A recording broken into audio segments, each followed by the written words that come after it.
how to lessen the suffering, yung paghihirap ng ordinaryong tao, ng mga jeepney driver, mga magsasaka. May suggestion ba kayo, Senator, na urgent socio-economic reform sana? Maraming salamat. Sunod-sunod ang aking pagpapayal kung ano-ano na hindi naman pinapansin. Kaya medyo malungkot ako. Nauwi tayo sa impeachment, nauwi tayo sa aresto para sa ICC, napunta tayo sa kung ano-ano Noel at Kuan-A sa term extension na nakakaasiwa sa karamihan ng Pilipino. Imbes na tutukan yung tunay na problema na nangangailangan ng urgent solution, ika nga. Talagang bakit nauwi tayo sa politika? Samantalang alam natin ang taong bayan ay hirap na hirap. It's a time of great difficulty for most of our citizenry. And yet, wala pa rin tayo nagagawa, wala pang maayos na plano. Yun talaga ang inisan ko.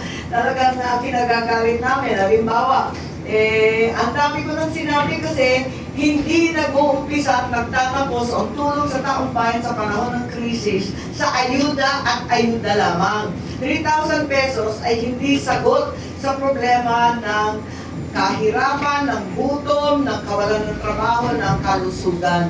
Kaya sana tutukan natin, marami tayong may solution dyan. Siyempre, ayuda, hindi mapagkakailan na talagang kinakailangan ng targeted social assistance. Siguradong kailangan yon. So, we have to work on that. Isa pa, siyempre, ang kinakailangan natin, konting tulong sa mga wage earners, ika nga, na hindi kaltasan ang kaltasan ang kung ano-anong mga sweldo. Sana bigay naman ng buo yung sweldo ng taong bayan.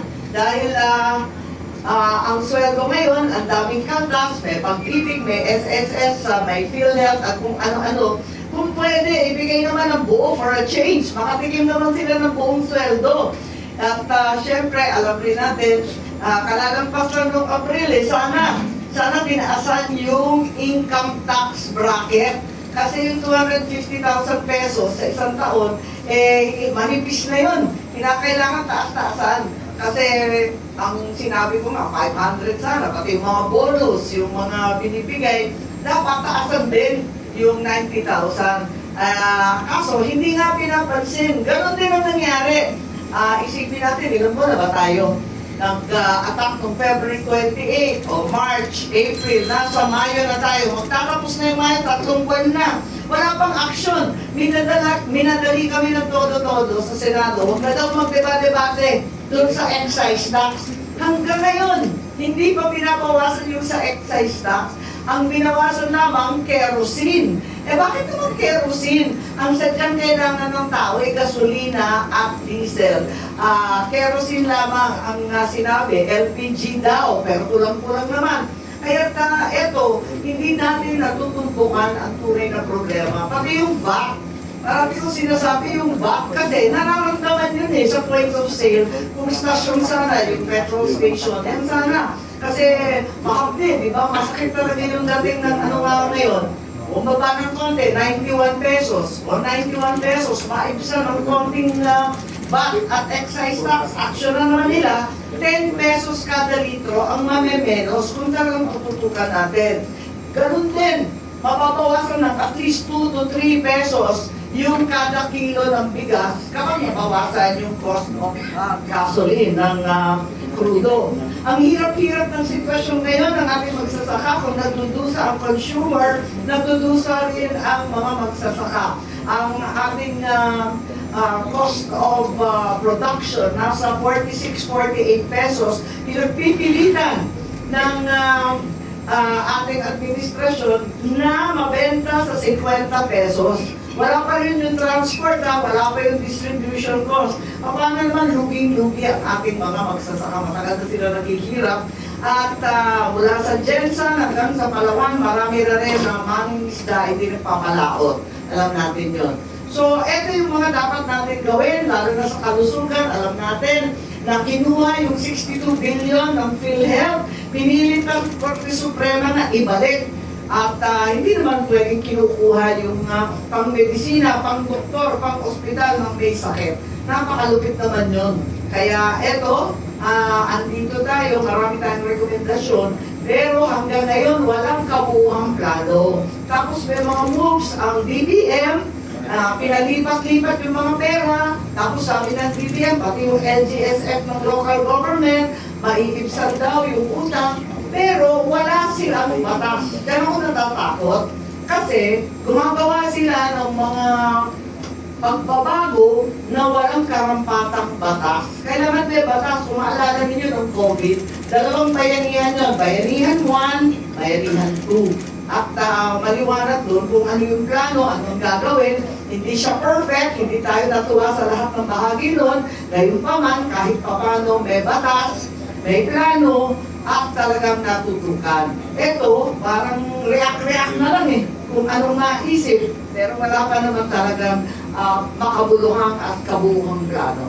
So, ito ang tinututukan natin. Sana lumayo tayo sa mga issue ng impeachment, mga issue ng kung ano-anong Noel, nakakasira talaga ng isip yun Thank you, Senator.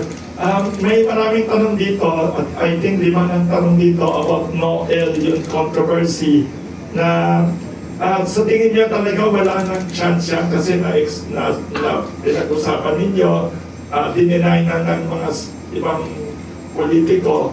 Do you think wala na itong plano o may chance pang i-cancel yung election? Anong chance sa tingin niyo? Well, sabi nga nung isa mahiya naman kayo. At pinag-withdraw sa akin yung with video, offensive daw yung video. Hindi ko naman maintindihan, rin bahagi nun ng offensive dahil pinagtagpilan naman yung mga interview nila, yung mga footage na galing naman sa kanila, na-offend daw sila. Sabi ko, okay lang, i-withdraw ko, basta mangako kayo na walang term extension. Tuloy ang eleksyon ng 2028. Nagtaasa naman ng kamay, kaya sabi ko, di-withdraw na lang, kung yun ang problema. Basta mangako kayo. Ngayon, siguro naman, umaalingaw-ngaw yung pangako na yan, bakit hindi pa isinatupad, alam na natin kung sino may sala. Pero napakapangit talaga nung term extension na napaka self-perpetuating, self-preservation ang pakay, at parang takot na magkaroon ng ibang kandidato, ibang pangulo sa 2028. Iniiwasan ng todo.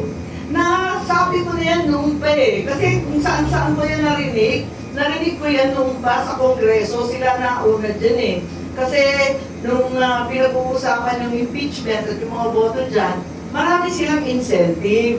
May incentive na cash, 20 million. May incentive na infrastructure projects, 200. May 250 million pangako. Pagkatapos nun, yung ikatlo, huwag daw kayo mag-alala sa eleksyon. Kasi takot na takot yung mga Visayas and Mindanao. Ayan, alam yan ni Attorney Freddy. Ganun din, takot na takot din yung iba na suportado ng iglesia. Sabi nila, huwag kayo mag-alala dyan, walang problema dyan sa iglesia at saka sa bismit. Kasi, ang tutumpuin, tsa-tsa. Papata ng konstitusyon ng mga hindi manalo-nalo sa kanilang napaka-ambisyosong mga plano.